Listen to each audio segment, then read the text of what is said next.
Hello everyone and welcome back to another episode of Overcoming Graduation with Brian Drury, a show where I work to teach you everything I wished I'd known about habits and mindset to help you begin creating your dream life starting today. Today is another installment of The Morning Commute, where I take my ride to work in the morning to share a short but powerful message with you to help you kick your day off on the right foot. And today's message is this: icy ocean plunge. When I moved out to California a little over a year and a half ago, or actually just under a year and a half ago, I had all of these ideas and dreams and visions of things that I would do once I got out there. And there were some things that were available to me at the time, like hiking, and when I was living in North Carolina or in Brazil or in Wisconsin, but other things that were not. Like the whole concept, which I've never done yet, but it's definitely on my radar, on the list of things I want to try and experience, is being able to go skiing in the morning and then spend the afternoon at the beach or vice versa. Like that, just the fact that that's possible out here is kind of insane. And so I wanted to go hiking more, be outside more. I wanted to be more physically active. I wanted all these different things. And I've started to do a lot of those.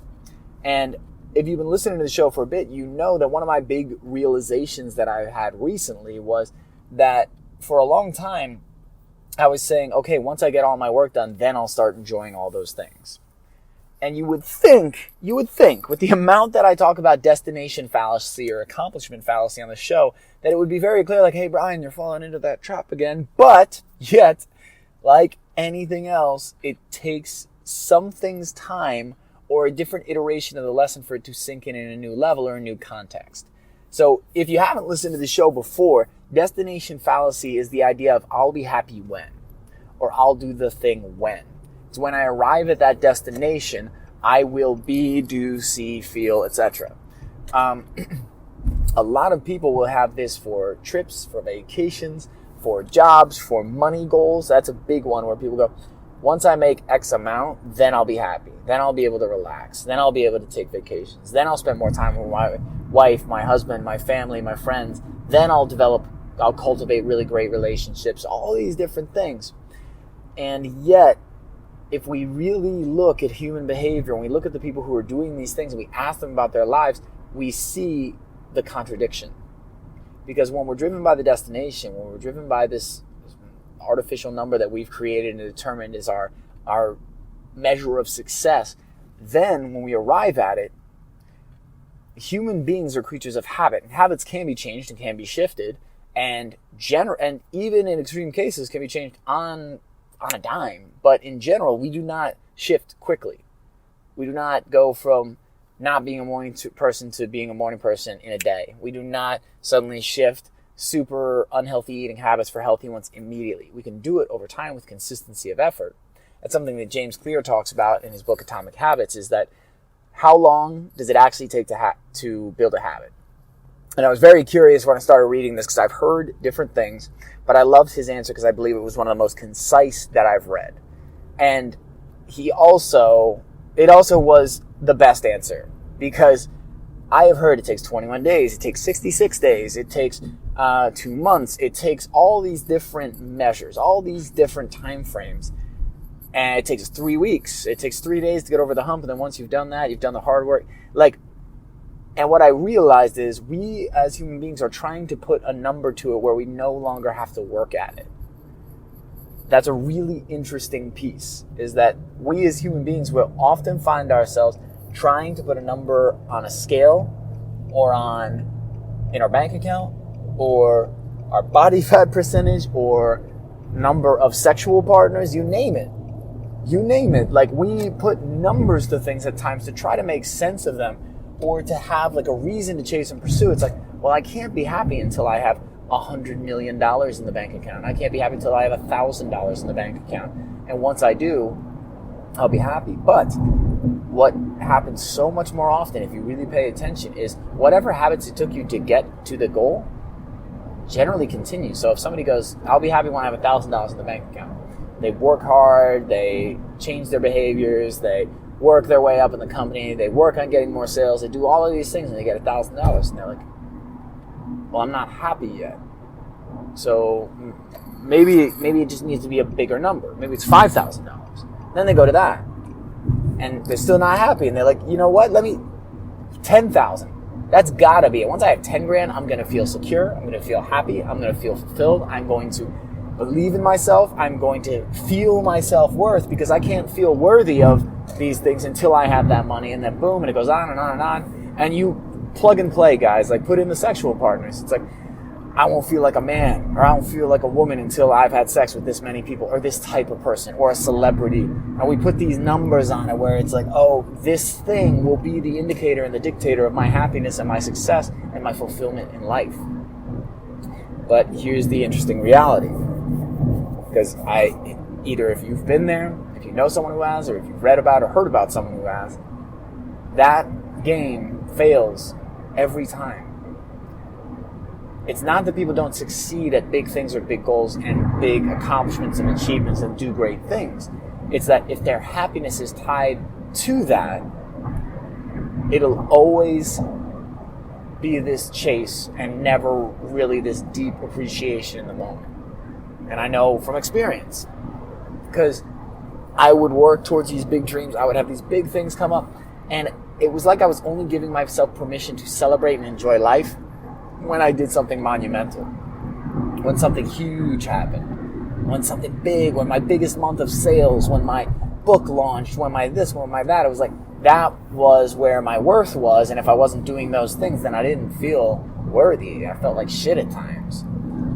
So what I have realized very recently is the importance of celebrating. And guys, to me, it's frustrating how obvious it's been. Because I'm like, really, because everyone talks about gratitude. Everyone talks about enjoying the ride. All of the mentors and people that I study or that I know personally, they say you got to enjoy the process, you got to enjoy the ride. Like, that's where the real joy in this comes from. And I was like, yeah, but I'll enjoy it later. And so finally, I'm really practicing gratitude. Like, in the morning, saying all these different things I'm grateful for. And it feels unnatural and it feels herky-jerky because it is not a habit yet. But I have built so many habits, and it's like it's happening exponentially now. The more I learn, the more I'm studying, the more I'm understanding the physiology of habits. I'm understanding the mental aspects. I'm understanding the spiritual aspects. The more I'm able to quickly catch myself and shift and implement and change. And I'm able to help people even faster too, which is phenomenal. And so what I realized is enjoying the ride, like, it's like build both. Because what I was doing was I was saying, once my business takes off, then I can really enjoy life. And I'd been wanting to go to the beach for a year. I didn't go, I swear to God, guys, I didn't go to the beach once for more than go put my feet in the sand and touch the water and then come back. It was over a year. It's one of the main reasons I moved out here. I kept saying, once I finish 2 more podcasts, once I get that next product set up, once I get that next program out there, once I do this, then I will have fun. And thank God to some great people I've met, and some books I've read, and some mindset shifts and things that I've been making, and just taking some more action. It's like I'm doing both. And getting up earlier has been one of the primary things. Morning mastery. As much as I am thrilled by the results that other people have gotten in it, through the coaching program I put together, it's like I needed it too. That's why I built it originally. And so now I'm getting up early and I'm working on my business, and then I'm going to work and working a full day, and then I'm getting out and dancing, or I'm going to the beach more, I'm going on a hike. I'm taking time to just be away from work. I'm taking time to enjoy the moment in the ride. I'm taking time to think about hey, and not enough. This is what I want to spend more time. What do I actually want to do out here? What are some more of these things, and how do I balance those priorities? Right now, I've got some sales calls coming up. I've got speech coming up next week, and it'll be my first bilingual speech. So I'm going to be doing the speech in English and Spanish at the same time. So I do a line in English, a line in Spanish, and it's there's lots going on. But now, because of the way I'm setting myself up to succeed, and with the mindset shift that I have had to enable me to see the value in the play, the spontaneity, and the exploration as much as the productivity, the work, and the dedication, they're supporting each other, and I'm enjoying it so much more. This morning, I did something I've been wanting to do since I moved to California. It's been in my mind. I've been that'd be so cool. So I got up early on a Sunday, went to the beach, and did a morning workout where I dunked myself in the ocean in between sets. And actually, like, before the workout even started, dove in the ocean, got myself fully, completely immersed. It's like, I love the beach. It's one of my favorite places in the world. And when you get into the really woo-woo areas, they talk about the energy of the ocean and the connectedness and how it covers the whole world. And when you get into the scientists, they talk about, deionization and the health benefits of the air and the salt. It's like, it's nothing but good things at the beach. And being out in the sun, the fresh air, you see other people out there being active. It's beautiful. And then you get the benefits of an ice cold plunge, which are countless. It's a boosted immune system function, increased blood flow and circulation. And just the mental aspect of like, oh, I don't want to do that. That's cold. That'll be tough. I don't know. And you just say, I'm in control and I'm making choices. So I did a fairly short workout and, like 30 minutes, and which is really my standard, but nothing crazy. 20, 30 minutes. Did some stretching, did some exercise, went and got myself a matcha latte because I'm in California and I can do these things now. I read a little bit, came home, ate a healthy breakfast, on my way to church, and I'm just about to arrive to church. So not my standard morning commute in that I would normally be driving to work, but I can pick my morning commutes whenever I'm driving. So I want you to think about that for your life, because that icy cold ocean plunge this morning was like freeing and liberating and fun and peaceful.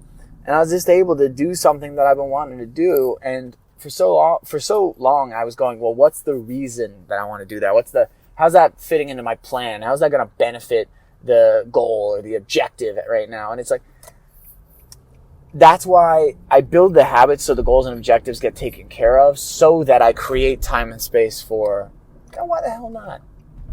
Because that way neither one feels like it's falling off anymore. Neither one feels like, man, it's all structure and habits and routine, and I'm not doing anything outside of it. And then, or on the flip side, all I'm doing is just like whimsically flying around and I'm not making any progress towards my goals.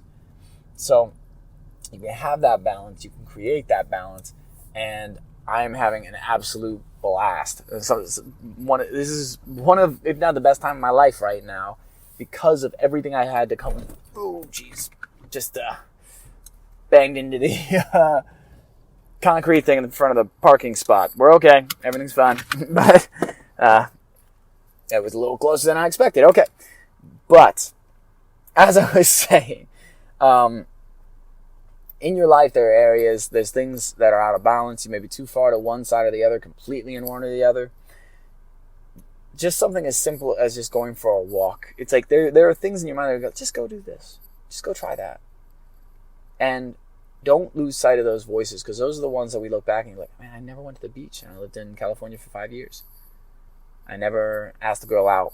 I never just, saw a cute girl at the grocery store and just said hi. It's like, those are things that I think lead to regret when we don't just play with that inside of us. So, guys, I got to get into church. So, I love you all. Thank you all for listening. And if you haven't already, be sure to subscribe to the podcast on iTunes, Stitcher, or Google Play. And if you'd like to reach out to me directly to give feedback on the show, recommend an interviewee, contact me about speaking engagements, I would love to hear from you. My email is brian@overcominggraduation.com. That's BRIAN@overcominggraduation.com. I love you guys. Have a great day. Be talking to you again real soon.